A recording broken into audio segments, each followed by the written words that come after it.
આજે આપણે વાત કરીશું કે જો તમારે ત્વચાની સંભાળ રાખવી હોય તો તમે કઈ વસ્તુનો ઉપયોગ કરી શકો.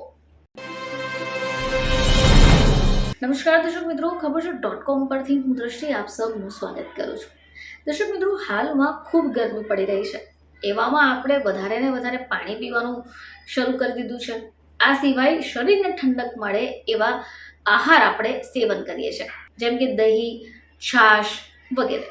હવે આવામાં જે આપણે દહીં ખાઈએ છીએ એનો અન્ય ઉપયોગ શું હોઈ શકે? અત્યારના દિવસોમાં ગરમી ખૂબ પડી રહી છે, એટલે આપણે ત્વચાની સંભાળ તો રાખવી જ પડશે. આપણે જે પણ આહારનું સેવન કરીએ છીએ એનો સીધી અસર આપણી ત્વચા પર પડે છે. હવે આવામાં તમે શું ઉપયોગ કરીને તમારી ત્વચાની કેર કરી શકો એ પણ જાણવું પડશે. આજે આપણે વાત કરીશું કે જો તમારે ત્વચાની સંભાળ રાખવી હોય તો તમે કઈ વસ્તુનો ઉપયોગ કરી શકો. મિત્રો, દહીં વિશે તો તમે જાણતા જ હશો. દહીં ખાવાની પણ ખૂબ મજા પડે, પરંતુ આનો અન્ય એક ઉપયોગ પણ છે. ઉનાળાની આ ગરમીમાં જો તમે ટેનિંગની સમસ્યાથી સતાઈ ગયા હોય તો આજના આ સમાચાર તમારા માટે છે. દર્શક મિત્રો, આમ તો ઘણા બધા લોકો દહીંનો ઉપયોગ દરરોજ ખાવા માટે કરે છે, પરંતુ ગરમીની આ સિઝનમાં જો તમે ફેશિયલ કરવા ઈચ્છતા હો તો દહીંનું ફેશિયલ તમારા માટે બેસ્ટ છે.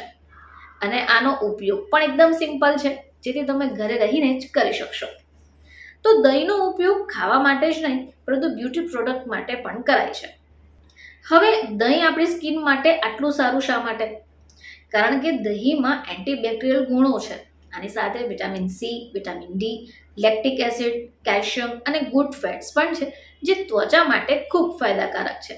આ સિવાય જ્યારે તમે દહીંનો ઉપયોગ કરો છો તો આનાથી તમારી ત્વચાને ઠંડક મળશે, તમારી સ્કિન હાઇડ્રેટ થશે. આના સિવાય જો તમને ટેનિંગની સમસ્યા હોય અથવા સ્કિન ડલ થઈ ગઈ હોય તો પણ તમને રાહત મળશે. ચહેરા ઉપર દહીં લગાવવાથી સ્કિનમાં એક જાતની ટાઇટનેસ આવે છે, અને જો તમને ઝુરિયા એટલે કે કરચલી પડી ગઈ હોય તો તેમાં પણ તમને રાહત મળી શકે. તો ચાલો જાણીએ કે જો દહીંથી ફેશિયલ કરવું હોય તો કઈ રીતે કરી શકાય. સૌથી પહેલાં જ્યારે તમે દહીંથી ફેશિયલ કરવા ઈચ્છતા હો તો તમારે દહીંને સારી રીતે ફેટી લેવું પડશે. એકવાર તમે દહીંને સારી રીતે ફેટી લો એટલે તમારે ત્વચા ઉપર એપ્લાય કરી લો. ત્વચા પર લગાવ્યા પછી તમારે મસાજ કરવાનું છે. ધ્યાન રાખો કે તમે આ દહીંનો મસાજ જ્યારે કરો છો ત્યારે એ સર્ક્યુલર મોશનમાં હોય, એટલે કે ગોળાકાર રીતે તમારે એને મસાજ કરવાનું છે. તો આ તો થયું મસાજ. હવે તમારે સ્ક્રબ કરવાનું છે. તો ફેશિયલનો સૌથી પહેલો સ્ટેપ તો સ્ક્રબિંગ હોય છે.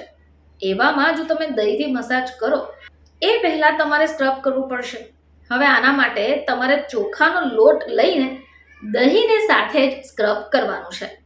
જ્યારે તમે એકવાર સ્ક્રબ કરી લો અને મસાજ કરી લો એટલે તમારે ફેસ પેકનો ઉપયોગ કરવાનો છે. આ બંને સ્ટેપ થઈ જાય એટલે દહીંની સાથે ચંદનને એડ કરી શકાય.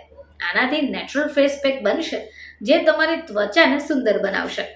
તો દર્શક મિત્રો, ઉનાળાની આ ગરમીમાં તમે પણ તમારી ત્વચાની કાળજી લેવા ઈચ્છતા હો તો તમે આ ઉપાય કરી શકો. ફરીથી તમારી સમક્ષ હાજર થઈશું. ત્યાં સુધી જોતા રહેજો ખબર.com.